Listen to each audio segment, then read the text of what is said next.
Welcome back, it's Mr. Bourne, and today we're going to be looking at a book entitled The Time Traveling River, and I'm going to share that with you right now. While we're waiting for that to load up, and hopefully you can see it on your page right now. What rivers and lakes have you been to? What do we need to be careful about if we're visiting a river or a lake? Okay, so let's have a look at our title page here. We can see the title, The Time Traveling River, and then we've got the author, the person who wrote the story, called Paranita Shetty, and we have the illustrator, Sunaina Coelho. And if we look at the illustration, the picture, we can see the river is traveling through some boulders, past some fields where they're growing some crops, past some people who are doing their washing in the river, and eventually down to a city or a village. And I think this might be, can you guess what this might be? A pipe from a factory. And what do you think this might be? Oh dear, that's right. Looks like pollution in the river. That's not such a good thing. I wonder, looking at the picture, if you can guess which country this story is set in. Let's see if we can guess as we go through the story. Let's turn in the page. Rivers are like time machines. If people jump into one and travel back far enough, they will be able to witness history come alive. I really like the swirling river going round and round and round. Can you count how many fish there are in this picture? There's 1, 2, 3, 4, 5, 6, 7 fish. No two rivers are alike. Their moods change depending on what time of year it is and which part of the country they're traveling through. Some rivers are peaceful in the winter. Some rivers are small and shy in the summer. Some rivers roar angrily in the monsoons. Why do you think the rivers might be small in the summer? That's right, because there's a lot less rain in the summer, and the heat from the sun can also cause a lot of this water to evaporate. And if it gets too hot and there's not enough rain for long enough, it can lead to something called a drought, which means that we don't have enough water and we have to stop doing things like watering the garden with a hose pipe. So we might have a hose pipe ban. Can you think about what other things might happen if there's not enough water? And then onto the last page, my goodness, a monsoon.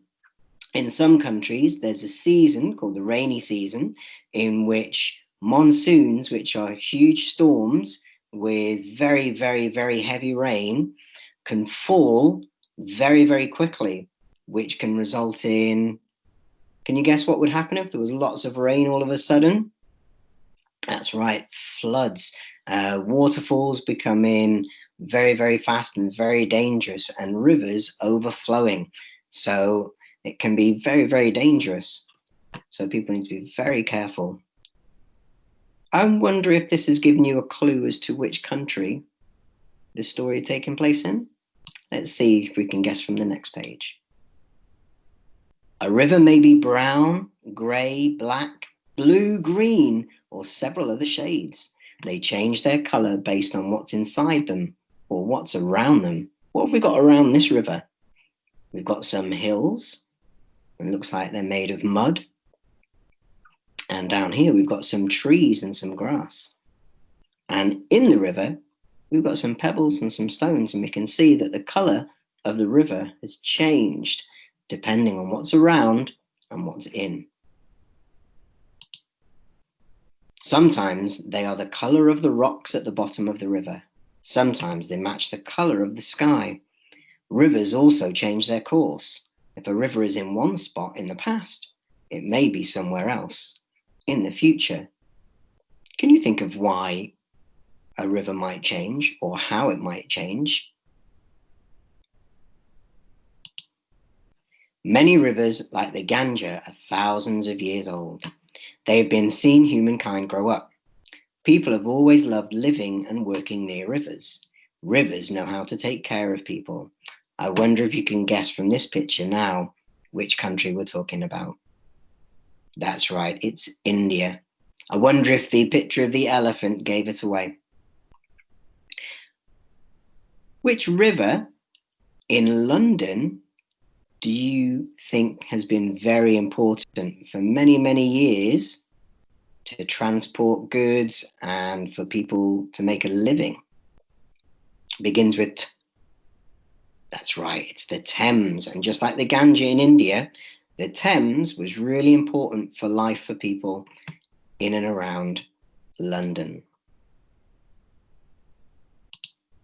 Some of our food comes from rivers, and river water is used to grow most food. When the food has made its way through the body, rivers to the rescue again.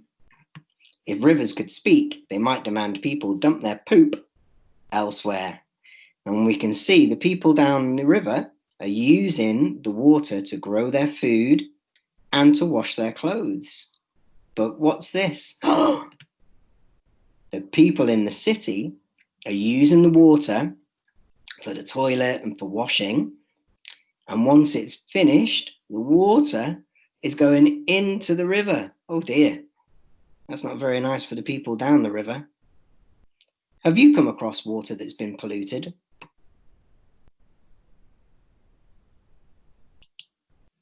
Humans aren't the only creatures rivers look after.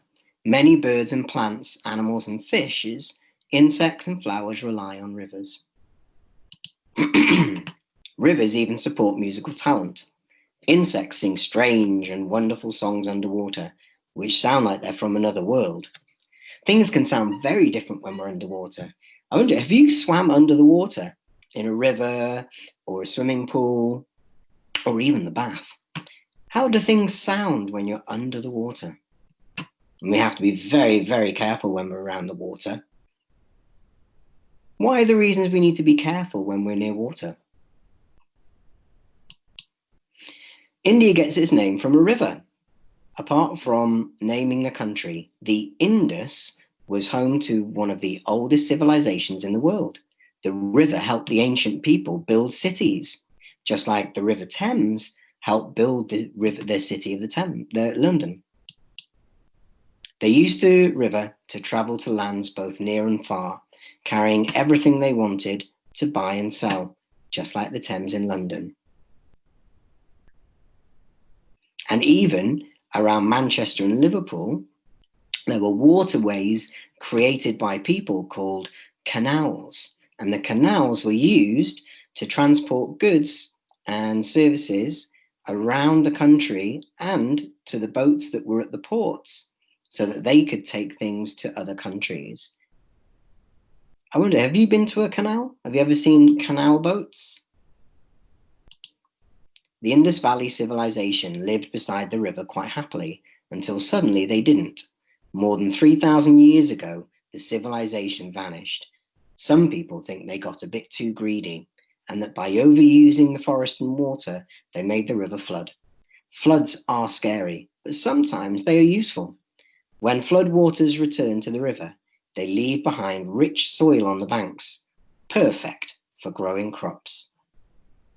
This is something that people are thinking about today, about rivers and forests being used up and there not being enough left for everybody to be safe. Can you think of a place that has a large forest that people are worried about disappearing? Floods can also destroy lives and buildings. Furious rivers frighten people. Ancient humans thought songs, prayers, and gifts could calm the river down. It wasn't usually the best plan. Travel on the river time machine back to the present. Some things from the past will seem familiar. Rivers continue to be used for food and transport. People have also built canals to connect rivers, carrying water to those who don't live near the rivers and to make it easier for them to travel. People construct dams to control the flow of rivers, store water, and create electricity from the river's energy. But all this human meddling is messing up the rivers. Dams and canals make it harder for rivers to take care of all the creatures. And we can see these poor animals haven't got enough food to live on or enough habitat to live in.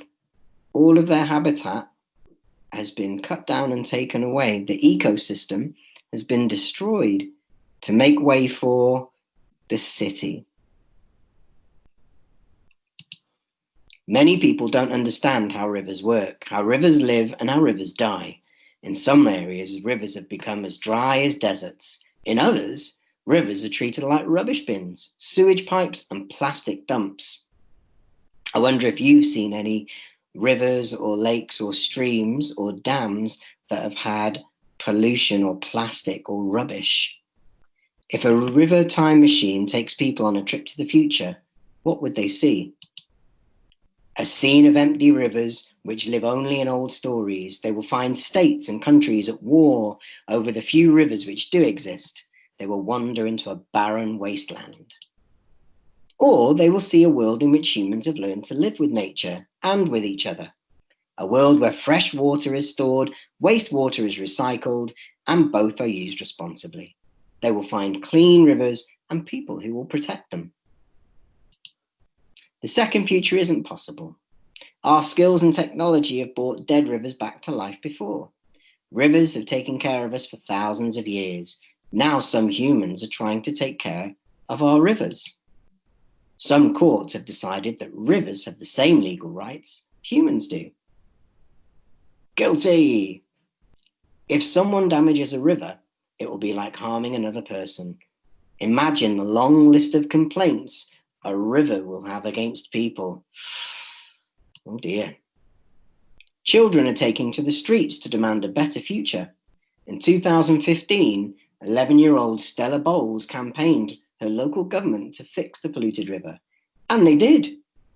Adults are beginning to listen. Can you think of another young person who's been campaigning recently to make the world a better place?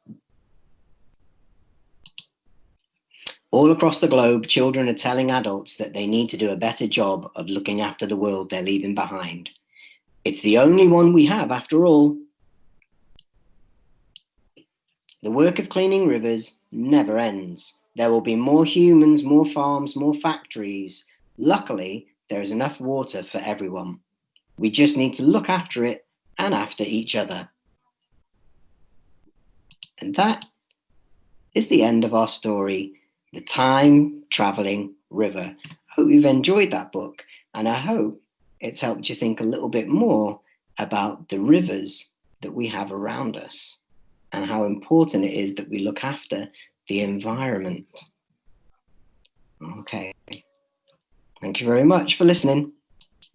See you next time.